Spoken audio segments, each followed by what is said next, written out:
आपण मैंने केवे बासी पखाड़ चकुली पिठा बनई खाई कि नहीं ना। तो आज आम बासी पखाड़ को लेकिन चकुली पिठा बनइबा। तो तापाई एठी गोटे ग्लास रे मापिकी मु गोटे ग्लास नहीं जाइए अरुआ चाउल। एबे हमें कौन करवा ना से देदबा आवश्यक अनुसार पानी आउ दे सारा पर ताकू भल भाव 2 ରୁ 3 थर चकड़िकी धोईकी नहीं आसवा जहाँफल तार मैला तक सबतक आम बाहरी जीव। एबे भल भाव में धोईकी आनी सारा पर से देदे पानी आउ ताकू गोटे घंटा आम बतुरिया छाड़दबा। जमती कि कही आज आम बासी पखाड़ बनइबा। तो ये मुझे बासी पखाड़ नहीं पाखापाखि से ग्लास 3 ग्लास आमर भात हम। तो गोटे ब्लेंडर जार नबा आउ सबू तक जो पखाड़ आम नहीं भात को ताको छाणिकी एथिरे देदबा। पानी बिल्कुल भी देबेनी कहीं पखाड़ भात जो आम अच्छी ना से भातटा ऑलरेडी पानीटा पीकी अच्छी तो बहुत ही नरम थाए। तो से पानी बिल्कुल भी देबेनी आउ टिके भल फ्लेवर पाई से खंडे अदा को देदबा आउ ताको भल भाव में चिकन करिकी ग्राइंड करिकी नहीं आसीबा। आउ एको ग्राइंड करिया पई मध्य बहुत ही कम समय लगी थाए कहीं भातटा बहुत ही नरम थाए फटाफट आमर यहाँ ग्राइंड हो जाए। तो एबे आमे गोटे बड़ जगार याकू आमे भल भाव में सबुतक काढ़ी नहीं आसीबा। तो एबे एपटे देखंतु गोटे घंटा पर आमर चाउल गुड़ाक सबुतक भल भाव में बतुरी जाइए। देखंतु चाउल आमर 2 खंड हो जाउची ता माने चाउलटा भल भाव में बतुरी जाइए।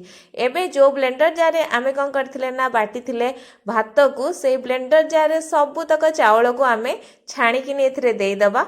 आउ सेथिरे अध गिना पाखापाखि मु देई दउची कौन पानी बेसी पानी देवेनी अल्प पानी देवे आउ ताकू भल भाव में आमे कौन करवा ना ग्राइंड करके नहीं आसीबा। पानी आपण देखिकी देवे पानी बिल्कुल भी करेनि कहीं आमे गोलेला बेले आमको केते पानी दरकार ताकू मध्य देखिबार अछि। तो जेहेतु भात रे एटा बनाउछे ना सेति आपण देखिकी एथिरे पानी देवे। तो अल्प पानी देला परे ताकू आमे भल भाव में देखंतु मैं ग्राइंड करके नहीं आसीची देखि पारथुए चाउल भी बहुत ही बढ़िया ग्राइंड होकी चली आसी। तो एबे जो भात को आमे रखिथिले बाटिकिनी तो से सबुतक चाउल बटा को देदबा। आउ जेहेतु आमर भातटा बहुत ही माने मोटा हो जाइतला तो ताकू एमती हाथ रे चाउल बटा सांगे ही आपण भल भाव में मिक्स करने कहीं सबुतक मिक्स हवाटा निहाती दरकार कहीं भीतर गोटे बाइंडिंगटा आसीबो नहले भातटा आमर जावा जावा हो। तो ये भल भाव में यहाँ मिक्स हो जाइए। तो यही स्टेज रे आमे कौन करदबा ना एथिरे देदबा आधा चामच करिकी लुण।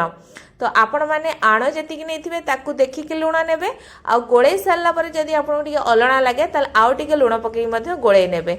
एबे लुण सहित आकू आमे भल भाव में टिके गोळे नबा जेते गोळेबे सेते एटा फ्लफी हबो आउ एटा रखीदेला पर मध्य आउ टिके मोटा हो जाउतबो। तो आपण माने अल्प अल्प पानी देकी मध्य आकू बनै पारिबे। तो एबे देखंतु एटा लुण सांगे भल भाव में फेणई गलानी बा एटा भल भाव में आमर गोळे ही गलानी तार कंसिस्टेंसी मु आपण मानकु देखौची गोटे चामच रे आमर गोळे की जो डंकी रे आमे नबा।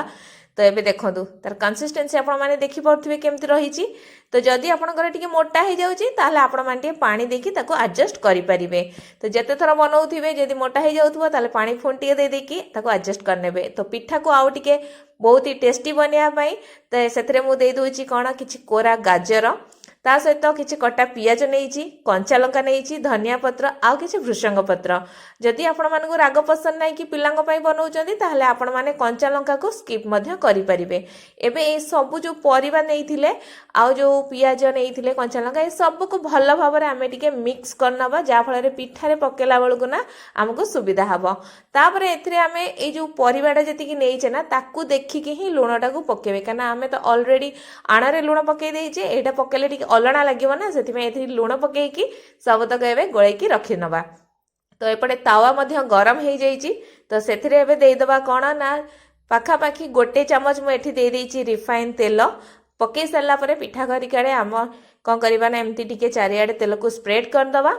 आ जो आण को आम रखी थे एथरे देकी आमे टिके ताकू भल भाव टिके कौन स्प्रेड करनबा। आटा बेसी पतला करेनि जो भात रे बनईचे ना टिके मोटा रखिए। तापरे आमे देदबा कौन ना जो आम परिवाटा गोलेकी रखी थे ना सबतक परिवा को एथरे देदबा। तापरे ता चारिकड़ आउ टिके तेल को आमे एमती पकई नबा जहाँफल एटा हमर उठिया पई सुविधा हबो आ खाया पई मते बहुत ही भल लागिबो। एबे आमे को घोड़ई दबा पाखापाखि 30 ରୁ 40 सेकेंड। तापर एटा सिझी गला परे ताकू एमती उल्टै नबा पुणी ताकू घोड़ेकी आउ 20 ରୁ 30 सेकेंड पर्यंत एमती छाड़ी दबा। तापरे पुणी एबे चेक करिक मु आपण मानु देखौची पछपट भी हमर माने परिवा तक भी सिझी जाईची। तो एबे हमर फाइनली तयारी हो जाईची पखाळ भातरे बा बासी पखाଳରେ हमर चकुली। देखंतु बहुत ही नरम ହେଇची, बहुत ही टेस्टी मध्य लागिवो।